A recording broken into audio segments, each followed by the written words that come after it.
Muito bem, vamos iniciar então a nossa tarde de domingo, véspera de prova, não é? Véspera do concurso do BASA. Domingo que vem, dia 13 de março de 2022, vai ser a prova desse banco, do Banco BASA. Então, nós vamos fazer agora uma correção da prova de português, bem recente aí, da prova da Sesgran Rio. Aconteceu aí ano passado ainda. Então, nós vamos ver qual é o estilo aí dessa banca, que ela está preparado, já está até pronta a sua prova para domingo que vem, não é mesmo? Você vai fazer essa revisão hoje e vai acertar todas as questões no próximo domingo. Vamos lá. Essa prova aconteceu ali em junho do ano passado, está bem recente, não é mesmo? Vamos lá, vamos resolver aí as provas, as questões de português.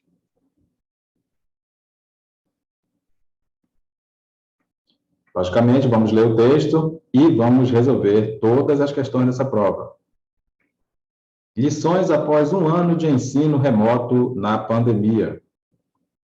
No momento em que se tornam ainda mais complexas as discussões sobre a volta às aulas presenciais, o ensino remoto continua a ser a rotina de muitas famílias atualmente. Mas um ano sem precedentes na história veio acompanhado de lições inéditas para professores, alunos e estudiosos. Diante do pouco acesso a planos de dados ou a dispositivos, a alternativa de muitas famílias e professores tem sido se conectar regularmente via aplicativo de mensagens. Uma pesquisa apontou que 83% dos professores mantinham contato com seus alunos por meio dos aplicativos de mensagem, muito mais do que pelas próprias plataformas de aprendizagem. Esse uso foi uma grande surpresa, mas é porque não temos outras ferramentas de massificação.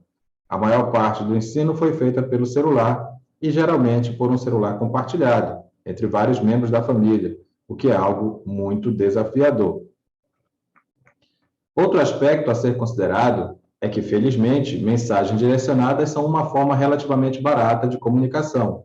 A importância de cultivar interações entre os estudantes, mesmo que eles não estejam no mesmo ambiente físico, também é uma forma de motivá-los e melhorar seus resultados. Recentemente, uma pesquisadora afirmou que aprendemos que precisamos dos demais. Comparar estratégias, falar com alunos, com outros professores e dar mais oportunidades de trabalho coletivo, mesmo que seja cada um na sua casa. Além disso, a pandemia ressaltou a importância do vínculo anterior entre escolas e comunidades.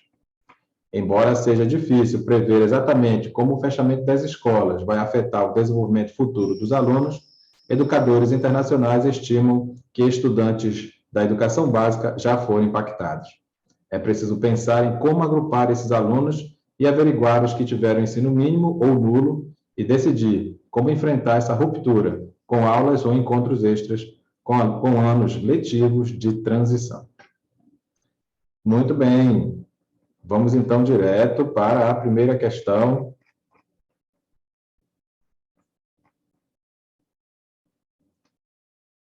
Banca Sesgran Rio, mostrando aí a sua cara, não é? Veja como ela elabora as suas questões. Vamos lá ver se é tão complicado assim. Você vai acertar todas as questões de português, todas as questões de matemática, porque também vai ter o professor de matemática daqui a pouco mostrando para você aí as questões dessa prova e outras questões aí na nossa aposta do que vai cair na sua prova daqui a uma semana, no dia 13. Vamos lá? Um argumento utilizado no texto para explicar o relativo sucesso do ensino remoto durante a pandemia é: olha só, olha como a banca já gosta aí do raciocínio analítico, não é mesmo? Ele quer um argumento utilizado no texto para explicar o relativo sucesso do ensino remoto durante a pandemia. Você sabia que o relativo sucesso do ensino remoto durante a pandemia é a nossa conclusão desse raciocínio analítico? E aí nós estamos procurando, então, uma premissa para esse raciocínio, para essa conclusão. O relativo sucesso do ensino remoto durante a pandemia. Essa é a nossa opinião. E qual é a nossa premissa, um argumento para defender essa opinião? O baixo custo relacionado ao uso de aplicativos de mensagem. Nós acabamos de ler o texto, não é? Você sabe muito bem que para fazer uma boa prova de interpretação de texto, basta que você leia com boa vontade o seu texto, com uma boa pontuação, com uma boa entonação. Leia, se for preciso, 2 vezes o texto, que você vai acertar todas as questões sobre o texto. Vamos então para a segunda. No segundo parágrafo, no parágrafo 5, presta atenção, no parágrafo 5, depois da afirmação de que educadores internacionais estimam que estudantes da educação básica já foram impactados pela falta de escolarização, desenvolve-se a ideia de que, então, mais uma vez, não é raciocínio analítico, vamos lá no texto só para nós nos lembrarmos, mas é o que vem logo depois dessa ideia. E ele já está avisando para a gente que está lá no parágrafo 5, depois dessa afirmação de que educadores internacionais estimam que estudantes da educação básica já foram impactados pela falta de escolarização, desenvolve-se a ideia de que, então, vamos só lembrar lá, não é? O que está escrito depois desse trecho no quinto parágrafo. Olha aí, ele começa a apresentar a ideia de que todo mundo foi impactado, não é? Principalmente o pessoal da educação básica. E aí, muito bem. Está aqui, ele conta que já foram impactados. Então, é a partir daqui, ó, você só tem que ler esse trecho e achar a alternativa. É muito fácil, não é? É preciso pensar em como agrupar esses alunos e averiguar os que tiveram ensino mínimo ou nulo e decidir como enfrentar essa ruptura com aulas ou encontros extras com anos letivos de transição. Era o final do nosso texto, né? Estava fresquinho ainda na memória. É só você achar aqui a nossa resposta. Não é a letra A. Olha aqui, os alunos que foram prejudicados por esse processo precisarão ter aulas ou encontros extras para enfrentar essa ruptura. É o que está escrito lá no final, não é? Pronto, tranquilinho, é muito fácil. Pessoal, essa banca não está te pressionando em relação a texto. Basta que você tenha uma boa leitura. Faça aí uma leitura crítica, uma leitura analítica, não é mesmo? Por isso que a gente chama de raciocínio crítico, raciocínio analítico. Faça uma leitura bem apurada que você não vai ter medo. Às vezes nem precisa voltar no texto para responder.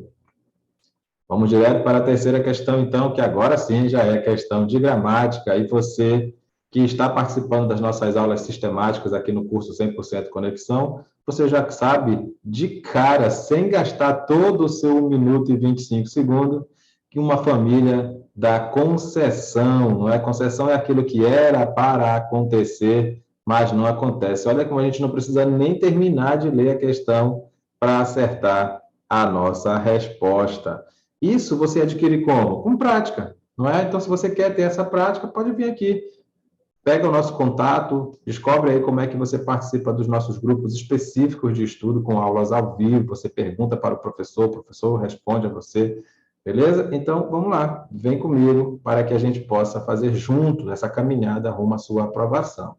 Essa aqui realmente está de graça, mas para ficar fácil assim, você precisa pelo menos decorar a família da concessão. Mesmo, embora, apesar de, ainda que, a despeito de, em que pese, não obstante, malgrado, beleza? Pronto. Isso faz parte das 11 circunstâncias que obrigatoriamente você tem que aprender para saber a relação entre as orações quando envolvem circunstâncias. Causa, consequência, condição, concessão, comparação, conformidade, finalidade, proporção, tempo, lugar e modo. Vamos lá. Vamos para a quarta questão. O trecho em que a palavra destacada evidencia a opinião do autor. Opinião. Tem uma palavrinha aqui que vai nos dar opinião. Atualmente, não tem. Atualmente não é opinião, né? É um fato, né? É tempo. Regularmente também é um fato. Geralmente também é um fato. Felizmente é uma opinião, não é? Felizmente é uma opinião. Exatamente também é um fato. Então, eu sei que, felizmente, é uma circunstância. Você que estuda com a gente sabe que é uma circunstância, mas essa circunstância está expressando a opinião do autor. Felizmente, essas mensagens são mais baratas. Por isso, a resposta, tranquilamente, é a letra D de dado. Vamos lá, estamos em ritmo de revisão. Você vai fazer essa sua prova semana que vem. Vai perceber o quanto que as questões do seu domingo 13 são iguais a essa da prova aqui. Essa prova está bem recente. Nós que estamos estudando toda noite aqui, no sábado de manhã também já fizemos outras provas de outras etapas da Sesgan Rio. As questões são muito parecidas. Você vai se dar bem na sua prova, sim, com essa revisão e com o seu estudo aqui sistematizado. Você pode até não começar essa semana que ainda é revisão, mas se você quiser, após o dia 13, venha com a gente aqui fazer essas aulas Todas as noites tem aula de português, de matemática, de direito administrativo, constitucional e previdenciário. Opa, agora sim, questão boa de concordância verbal. Como é que eu acerto concordância verbal, professor? Ora, simplesmente você deve procurar o sujeito da oração. Se você achar o sujeito, você vai fazer o verbo combinar com esse sujeito. Acontece que essa banca, como em outras questões que nós já fizemos bem recentemente, ela traz aqui o se para que você saiba a diferença entre o pronome apassivador e o índice de indeterminação do sujeito. O pronome apassivador é aquele que vai fazer com que o sujeito esteja na frase, só que você procura com a pergunta quem e você não acha a resposta. Aí você parte para a pergunta o quê e encontra a resposta. Essa resposta é o sujeito. Se ele estiver no singular, o verbo fica no singular. Se ele estiver no plural, o verbo fica no plural. Acontece que aqui na letra A nós não temos um pronome apassivador. Sabe por quê? Pergunta comigo aqui, ó. Quem é que aspira? Quem é que aspira? Olhando assim a frase, a gente não consegue achar a resposta. Agora, cuidado com a segunda pergunta. Se você perguntar o que aspira, não vai achar que a resposta é bons cargos. Você está sabendo que esse verbo aspirar está no sentido de almejar, querer, desejar. Ele exige uma pergunta com a preposição a. Então, quem aspira, aspira a alguma coisa. Você está aspirando a uma vaga lá no PASA, não é mesmo? Então, pronto. Não vai achar que a resposta é bons cargos, porque bons cargos começa com a preposição a. E se começa com a preposição a, ele está aqui iniciando o nosso objeto indireto, né? Eu não sei quem é que aspira, mas eu sei que essa pessoa aspira a bons cargos. Mas grave uma coisa bem fácil, só existem duas perguntas para achar o sujeito. Se não der certo com a pergunta quem antes do verbo, quem é que aspira, você tenta com a pergunta o que antes do verbo, o que é que aspira. Mas não dá para fazer essa pergunta aqui, porque esse aspirar não está no sentido de respirar, não é? Está no sentido de almejar. A pergunta que se faz é a pergunta com a depois do verbo, e isso é um objeto indireto. Beleza? Sendo assim, pessoal, essa frase está errada. Por quê? Porque esse se agora é chamado de índice de indeterminação do sujeito. É bem fácil, ó. Você não encontrou o sujeito com a pergunta quem é que aspira, e não encontrou com a pergunta o quê, porque não vai achar que é bons cargos, nunca existe sujeito que comece com preposição. Já te falei que bons cargos aqui, por causa desse a, é objeto indireto, já que esse verbo aspirar, no sentido de almejar, exige a preposição a. Combinado? Toda vez que o se for toda vez que o se for índice de determinação do sujeito, o verbo obrigatoriamente fica no singular. Sempre. Vamos lá? Vamos para a letra B. A letra B trouxe um erro grosseiro, não é? Você não pode fazer o verbo fazer ficar no plural se ele estiver indicando tempo, porque esse verbo fazer, indicando tempo, é um verbo impessoal. É um verbo impessoal, ele não admite sujeito, ele fica sempre no singular. Olha aí, hein? Tanto o verbo fazer quanto o verbo que vier antes dele, o verbo auxiliar dele.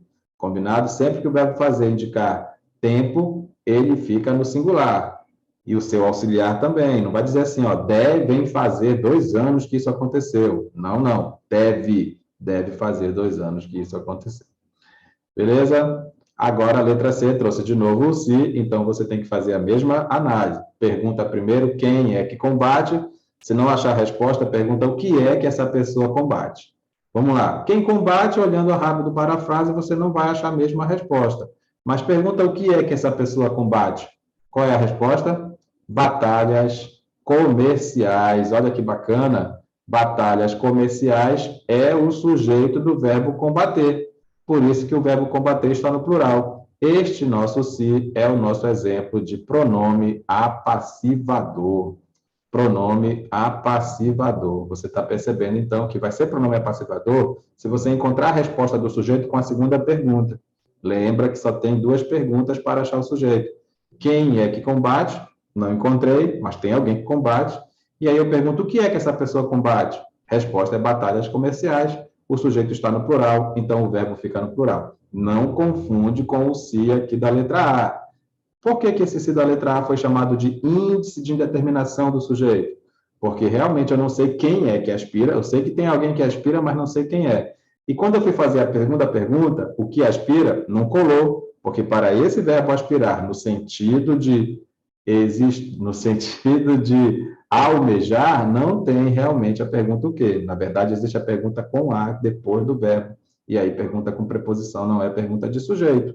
Então, realmente, esse se aqui fez com que o sujeito estivesse indeterminado, e aí o verbo obrigatoriamente fica no singular. Quando o se é índice de determinação do sujeito, o verbo fica no singular. No singular, tá bom? Mas quando o se é pronome apassivador, ou seja, quando você encontrou o sujeito, logicamente o verbo vai combinar com esse sujeito.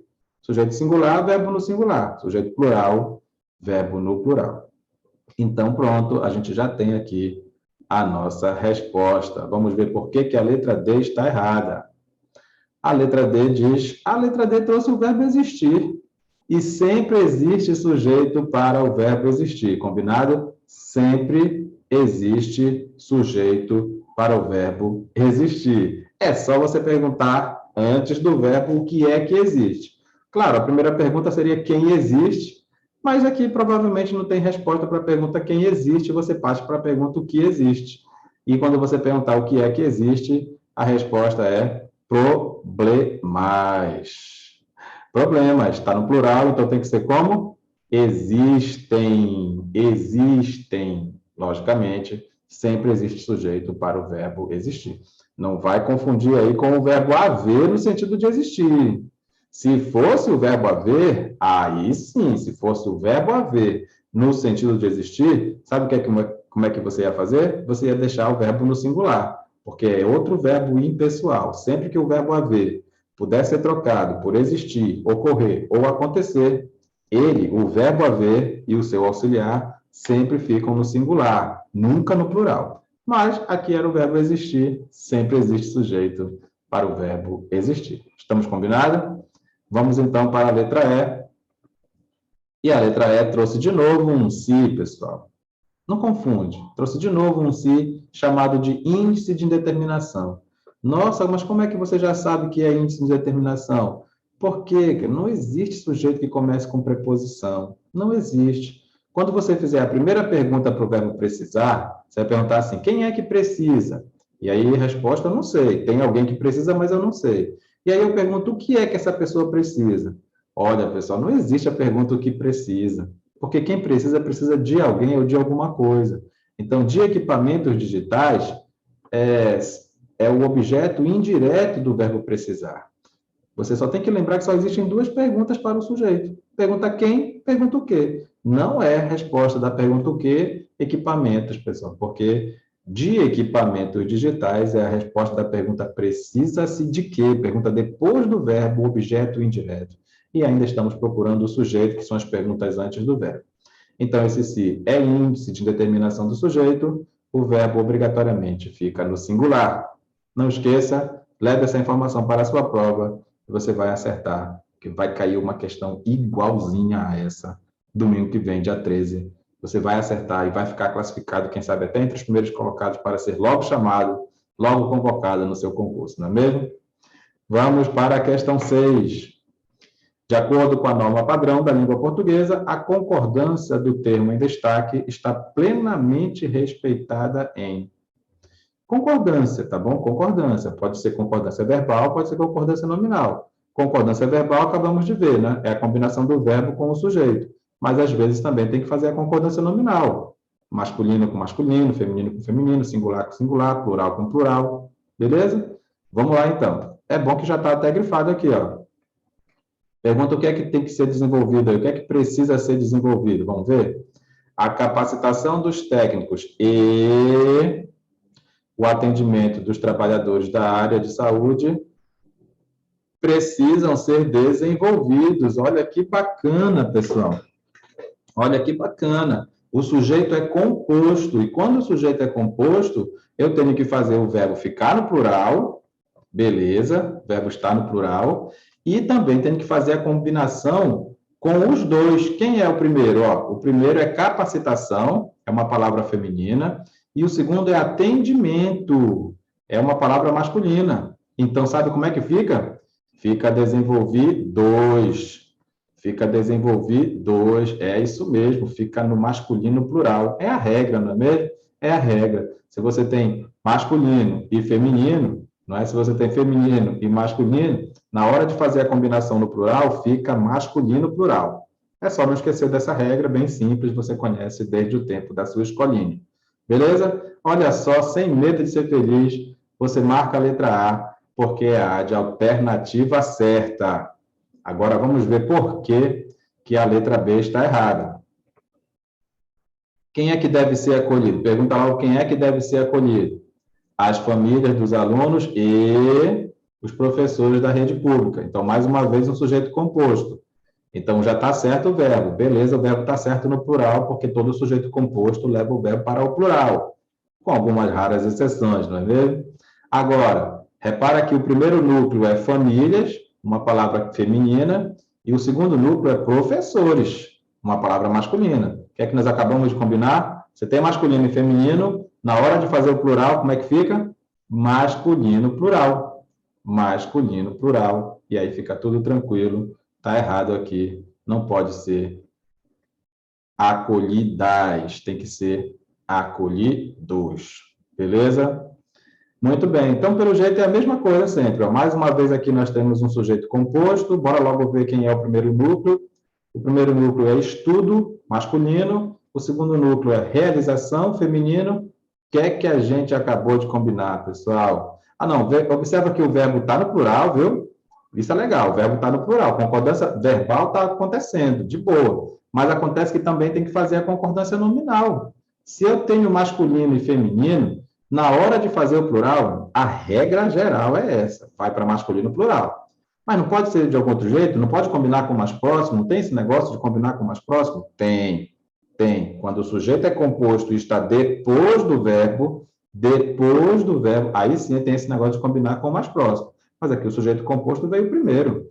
Então, você tem que fazer essa regra aí. Masculino com feminino vai para o masculino plural. Não esquece. Beleza?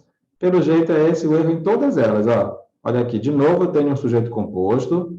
De novo, o verbo está certo no plural, concordância verbal está acontecendo regularmente aqui. Mas aí os núcleos do sujeito é uma palavra masculina e uma palavra feminina. Então, que é que você acabou de aprender? Toda vez que está misturado masculino com feminino, é o masculino que manda, tá vendo? Você sabe disso, a regra diz que tem que ir para o masculino plural. De novo, sujeito composto, veja se o verbo estava no plural. Estava, necessita, estava no plural. O verbo está ok. O verbo está ok, mas sabe o que é que está errado? A concordância nominal. Por quê? Porque arquivos é uma palavra masculina, notas é uma palavra feminina, então eu tenho que combinar no masculino plural. É bom que você gravou essa regra, porque tem de tanta repetição, não é mesmo? Você já aprendeu. Vamos para a sétima questão. Vamos lá. Você tem que fazer essa revisão hoje.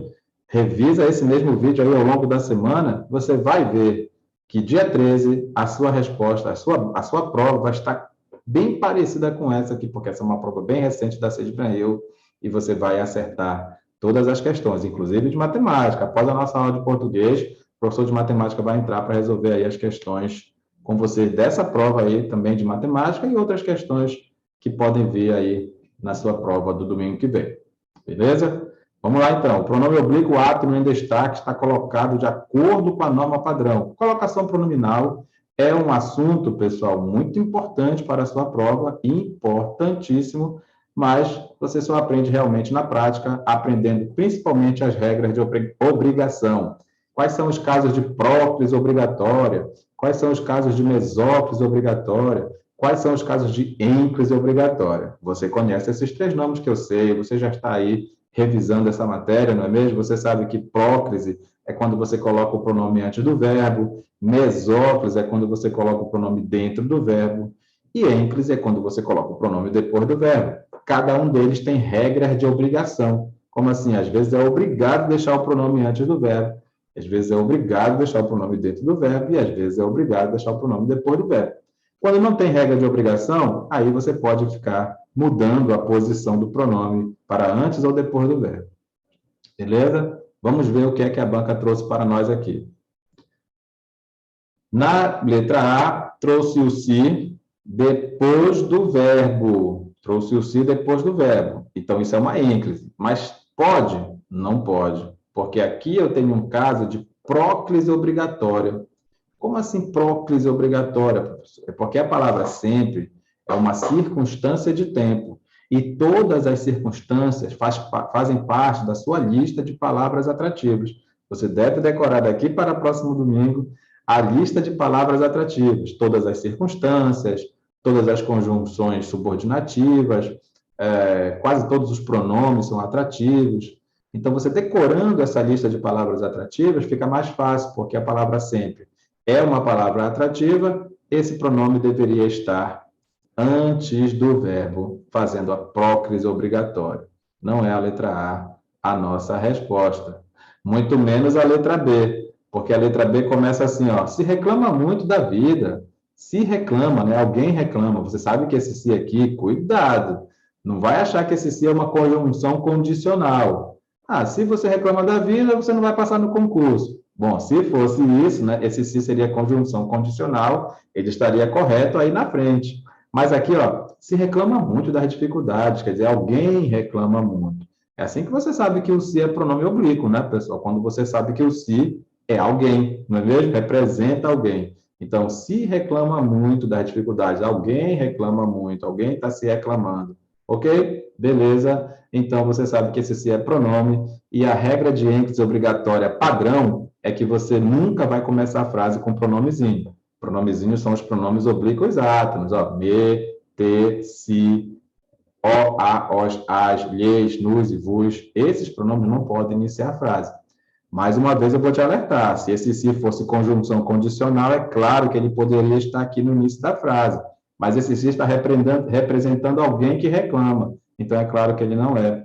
Ele não é a conjunção condicional, ele é pronome oblíquo, ele deve ficar depois do verbo, porque não se inicia frase com pronomezinho.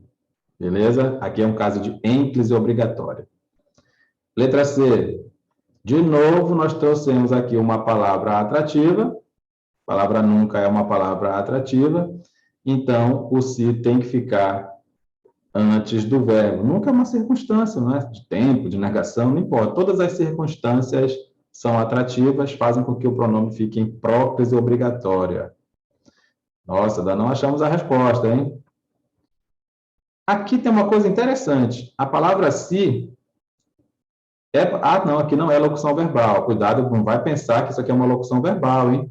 Dedicam-se a quê? A apresentar. Quando tem dois verbos, um do lado do outro, a gente chama de locução verbal. Mas se cada um tem a sua importância, não é locução verbal. Um pertence à primeira oração, o outro pertence à segunda oração, que é o caso aqui, tá bom, pessoal? Então, não vai fazer besteira.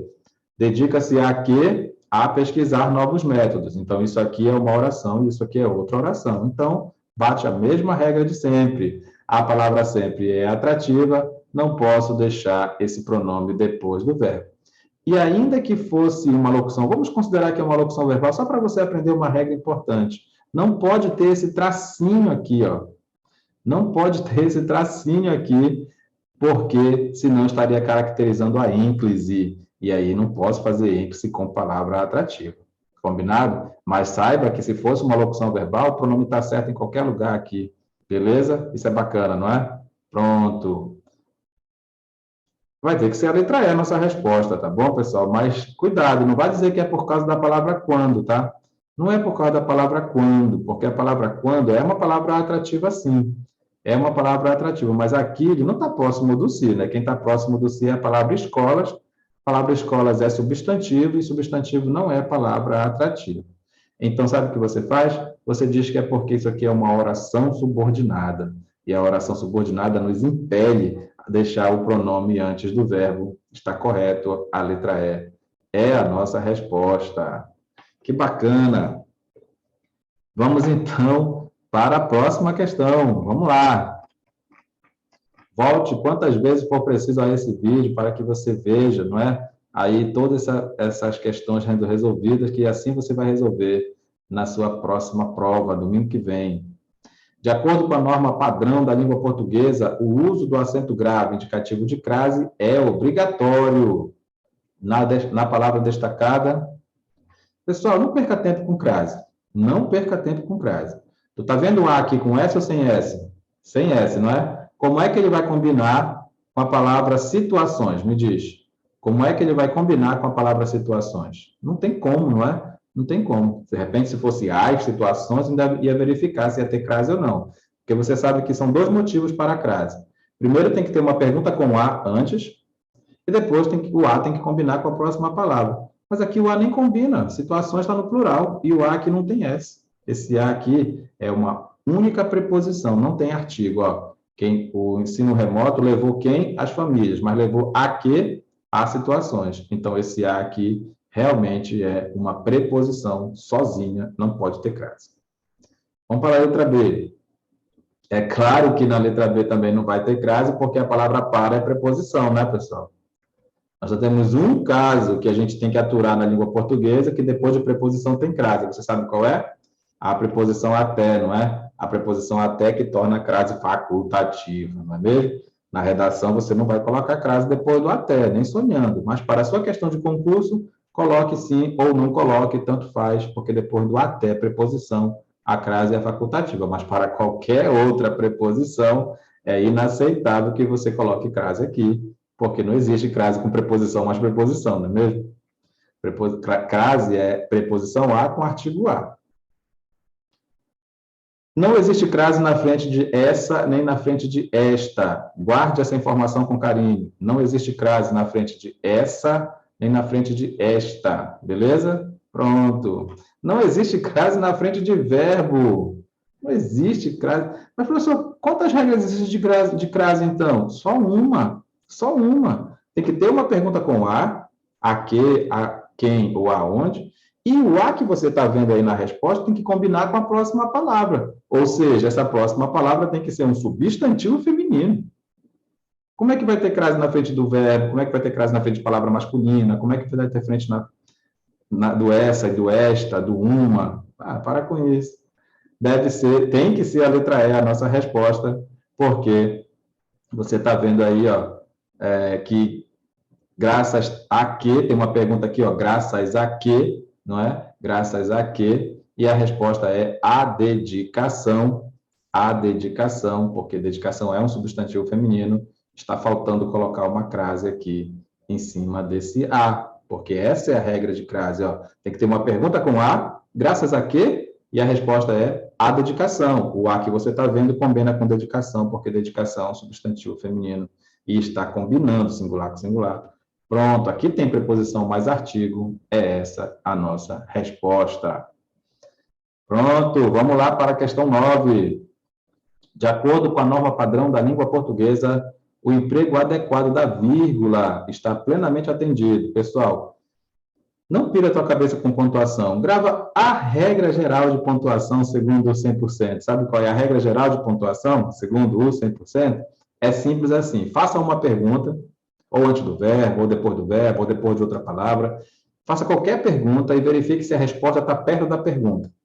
Se a resposta estiver perto da pergunta, não tem vírgula. Se estiver longe, 2 vírgulas. Vamos lá? Ó, já te chama a atenção bem aqui, ó. Ensino remoto, vírgula. Pensa comigo. Quem foi que passou a fazer parte? Me diz. Quem foi que passou a fazer parte? O ensino remoto. Tu quer gravar essa regra? Anota aí. Faz uma pergunta e vê onde está a resposta. Qual foi a pergunta, professor? Quem passou a fazer parte, ou o que foi que passou a fazer parte? Qual é a resposta? O ensino remoto. Tu está vendo como está longe? O verbo está aqui, o sujeito está aqui, ó. Obrigatoriamente você coloca 2 vírgulas, uma na pergunta e uma na resposta. A pergunta do sujeito está aqui, ó. E cadê a pergunta do verbo? Entendeu? A vírgula do verbo. A vírgula do sujeito está aqui, mas faltou a vírgula do verbo. Vamos combinar essa regra? Aprende essa regra desse jeito, a prova é domingo, não te preocupa com o nome, não.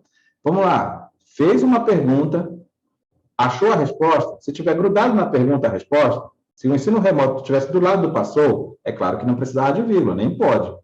Mas, como ele está longe, seja o que for que tiver aqui no meio, pessoal, seja o que for isso aqui, ó, tem que ter 2 vírgulas. Tem que ter. Combinado assim? Essa é a regra. Está muito fácil, não é a letra A a nossa resposta. A melhor fase do ensino online tem sido vivida atualmente, embora permaneça a dúvida. Ó, tem sido vivida atualmente, pessoal, atualmente está realmente no final da frase, né? Se está no final da frase, essa vírgula, aquilo não é obrigatória. A gente está procurando vírgula obrigatória? A gente está procurando adequado, não é? Bem, por enquanto não é a letra B a resposta, por enquanto.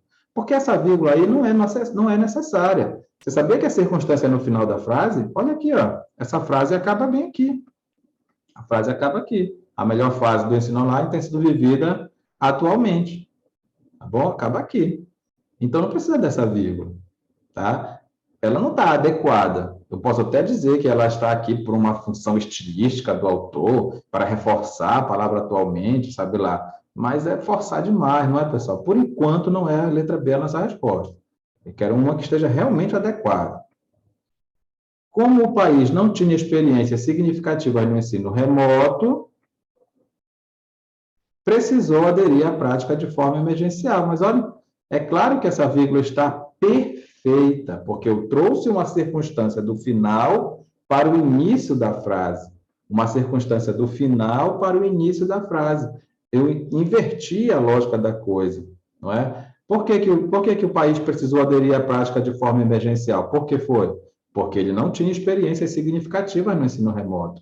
Então, o que está iniciando essa nossa frase toda é uma circunstância de causa, uma oração, inclusive, né? Vírgula mais do que obrigatória, perfeita, a letra C.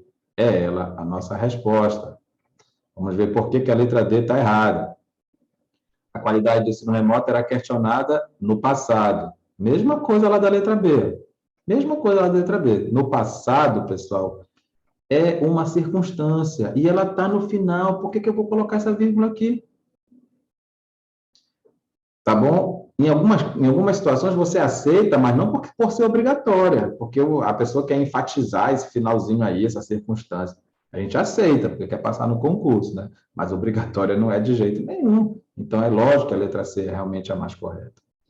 Um grande número de pesquisadores tem procurado avaliar quais são as vantagens. Opa, quer que a gente combinou? Bora voltar para a única coisa que importa? Fazer pergunta. Qual é a pergunta depois de avaliar? Avaliar o quê? E qual é a resposta? Quais são as vantagens e desvantagens? Meu amigo, se tem pergunta e a resposta está logo em seguida, não pode ter vírgula, pessoal, de jeito nenhum. Não pode ter vírgula, não é? Se a pergunta está do lado da resposta, não pode ter vírgula. Tem procurado avaliar o quê? Quais são as vantagens? Então, pergunta e resposta estão grudados, não pode ter vírgula de jeito nenhum. Beleza? Essa é a regra de pontuação que mais importa para você levar na prova. Beleza? Vamos lá para a 10ª questão. A palavra ou a expressão a que se refere o termo em destaque está corretamente explicitada entre colchetes. Então, isso aqui é mais uma questão de texto, tá bom? É mais uma questão de texto. Você está com o texto fresquinho na sua cabeça, olha para aquela palavra e vê a quem que ele se refere. São relações anafóricas, quando se refere para antes do que está no texto, ou relações catafóricas para o que está depois. Tanto as relações anafóricas quanto catafóricas são relações endofóricas. Eita, professor, guarda esse nome. Talvez essa banca aqui não explore isso, mas outras bancas vão explorar. Relações anafóricas são as palavras que se referem a algo que já foi dito no texto. Relações catafóricas são palavras que se referem a algo que ainda vão ser ditas no texto. Ou seja, essas relações anafóricas e catafóricas estão dentro do texto, por isso que são relações endofóricas. Tá bom? Vamos lá, então, procurar a nossa resposta. 83% dos professores mantêm contato com seus alunos. Alunos de quem? Dos professores, é claro, né? Então, pronto, não é pesquisadores. Letra D. Letra A está errada. Esse uso foi uma grande surpresa, mas é porque não temos outras ferramentas. Eu me lembro.